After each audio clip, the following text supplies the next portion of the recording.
Hi all, welcome back to my channel. ಇವತ್ತಿನ recipe ಬಗ್ಗೆ ಹೇಳೋದಾದರೆ ತುಂಬಾ ಹೆಲ್ದಿಯಾಗಿರೋ ರೆಸಿಪಿ ಅಂತಲೇ ಹೇಳ್ಬೋದು. ಹಾಗೆಯೇ ತುಂಬಾ ಈಸಿಯಾಗಿ ಮತ್ತು ಕಡಿಮೆ ಟೈಮಲ್ಲಿ ಈ ರೆಸಿಪಿನ ನೀವು ಮಾಡ್ಕೊಬಹುದು. ಹೌದು, ನಾನಿಲ್ಲಿ ಯಾವ ರೀತಿಯಾಗಿ ಸೊಪ್ಸಾರನ್ನ ಮಾಡೋದು ಅಂತ ತಿಳಿಸ್ಕೊಡ್ತಿದ್ದೀನಿ. ಹಾಗಿದ್ರೆ ಬನ್ನಿ ರೆಸಿಪಿನ ಸ್ಟಾರ್ಟ್ ಮಾಡೋಣ.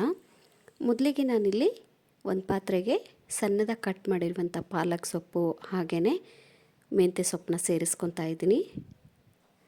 ನಂತರ ನಾನು ಇದಕ್ಕೆ ಅರ್ಧದಷ್ಟು ಈರುಳ್ಳಿನ ಬಳಸ್ತಾ ಇದ್ದೀನಿ.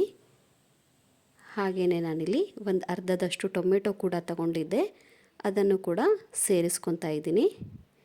ನಂತರ ನಾನು ಒಂದು ಬೆಳ್ಳುಳ್ಳಿನ ಬಿಡಿಸಿಟ್ಕೊಂಡಿದ್ದೆ, ಅದನ್ನು ಕೂಡ ಹಾಕ್ಕೊತಾ ಇದ್ದೀನಿ. ಹಾಗೆಯೇ ನಿಮ್ಮ ಖಾರ ಎಷ್ಟು ಹಿಡಿಸುತ್ತೋ ನೀವು ಅಷ್ಟು ಖಾರನ ಸೇರಿಸ್ಕೊಬೋದು. ನಾನಿಲ್ಲಿ ಒಂದು 2 ಹಸಿಮೆಣಸಿನ್ಕಾಯಿನ ಸೇರಿಸ್ಕೊಂಡಿದ್ದೆ. ನಂತರ ನಾನಿಲ್ಲಿ ಸ್ವಲ್ಪ ತೊಗರಿಬೇಳೆನೂ ಕೂಡ ಸೇರಿಸ್ಕೊಂಡು ಸ್ವಲ್ಪ ಅರಿಶಿನ ಪುಡಿ ಕೂಡ ಹಾಕ್ಕೊತಾ ಇದ್ದೀನಿ. ಲಾಸ್ಟಲ್ಲಿ ನಾನು ಇದಕ್ಕೆ ರುಚಿಗೆ ತಕ್ಕಷ್ಟು ಉಪ್ಪನ್ನ ಸೇರಿಸ್ಕೊಂಡು 1.5 ಗ್ಲಾಸ್ ಆಗುವಷ್ಟು ನಾನು ಇದಕ್ಕೆ ನೀರನ್ನ ಬಳಸ್ತಾ ಇದ್ದೀನಿ. ನೀವು ಕ್ವಾಂಟಿಟಿಗೆ ತಕ್ಕಂತೆ ನೀರನ್ನ ಬಳಸ್ಬೋದು. ಇವಾಗ ನಾವಿಲ್ಲಿ ಲಿಡ್ನ ಕ್ಲೋಸ್ ಮಾಡಿ ಒಂದು 3 ರಿಂದ 4 ವಿಷಲ್ನ ಕೂಗಿಸ್ಕೊಳ್ಳಿ. ನೋಡಿ, ನಮಗಿಲ್ಲಿ ಆಲ್ರೆಡಿ ಸೊಪ್ಪು ಬೇಯಿಸಿದ್ದಾಯಿತು.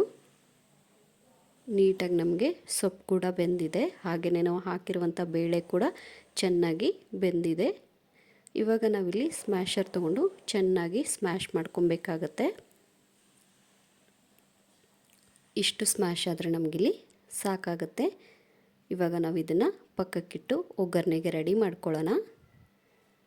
ಮೊದಲಿಗೆ ನಾನಿಲ್ಲಿ ಸ್ವಲ್ಪ ಆಯಿಲ್ನ ಸೇರಿಸ್ಕೊತಾ ಇದ್ದೀನಿ. ಆಯಿಲ್ ಬಿಸಿ ಆದಮೇಲೆ ನಾನು ಒಂದು ಅರ್ಧದಷ್ಟು ಸಾಸಿವೆ ಹಾಗೆಯೇ ಒಂದು ಅರ್ಧದಷ್ಟು ಜೀರಿಗೆನೂ ಕೂಡ ಸೇರಿಸ್ಕೊತಾ ಇದ್ದೀನಿ. ಸಾಸಿವೆ ಹಾಗೆ ಜೀರಿಗೆ ಸ್ವಲ್ಪ ಚಟಪಟ ಅಂದಮೇಲೆ ನಾನು ಇದಕ್ಕೆ ಒಂದು ಅರ್ಧದಷ್ಟು ಈರುಳ್ಳಿ ಹಾಗೆಯೇ ಕೆಂಪು ಮೆಣಸಿನ್ಕಾಯಿನ ಸೇರಿಸ್ಕೊತಾ ಇದ್ದೀನಿ. ನಂತರ ನಾನು ಇದಕ್ಕೆ ಟೊಮೆಟೊ ಕೂಡ ಸೇರಿಸ್ಕೊತಾ ಇದ್ದೀನಿ.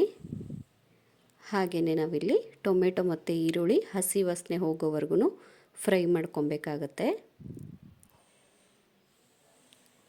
ಲಾಸ್ಟಲ್ಲಿ ನಾನು ಇದಕ್ಕೆ ತುರಿದಿರುವಂಥ ಕೊಬ್ಬರಿನ ಸೇರಿಸ್ಕೊತಾ ಇದ್ದೀನಿ. ನೀವು ಬೇಕಾದರೆ ಉಪ್ಪು ಸಹ ಸೇರಿಸ್ಕೊಬಹುದು. ರುಚಿ ನೋಡಿಬಿಟ್ಟು ಉಪ್ಪನ್ನ ನೀವು ಸೇರಿಸ್ಕೊಬಹುದು.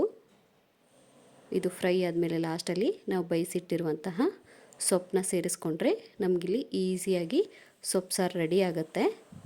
ಇವಾಗ 1-2 ಕುದಿ ಬಂದರೆ ಆಯಿತು. ನೀವಿಲ್ಲಿ ಈಸಿಯಾಗಿ ಇದನ್ನು ಸರ್ವ್ ಕೂಡ ಮಾಡ್ಕೊಬಹುದು.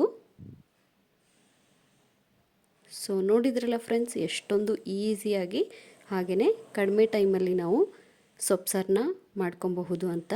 ಇದಂತೂ ಮುದ್ದೆಗೆ ಬೆಸ್ಟ್ ಕಾಂಬಿನೇಷನ್ ಅಂತಲೇ ಹೇಳ್ಬೋದು. ಹಾಗಿದ್ರೆ ಯಾಕೆ ವೆಯ್ಟ್ ಮಾಡ್ತಿದ್ದೀರಾ? ಇವಾಗಲೇ ಹೋಗಿ ರೆಸಿಪಿನ ಟ್ರೈ ಮಾಡಿ. ಹೇಗಿತ್ತು ಅಂತ ಕಮೆಂಟ್ ಸೆಕ್ಷನಲ್ಲಿ ಕಮೆಂಟ್ ಹಾಕೋದನ್ನು ಮರಿಬೇಡಿ. ಇದೇ ಥರ ನನ್ನ ವಿಡಿಯೋಗೆ ಸಪೋರ್ಟ್ ಮಾಡ್ತಾಯಿರಿ. And thank you for watching.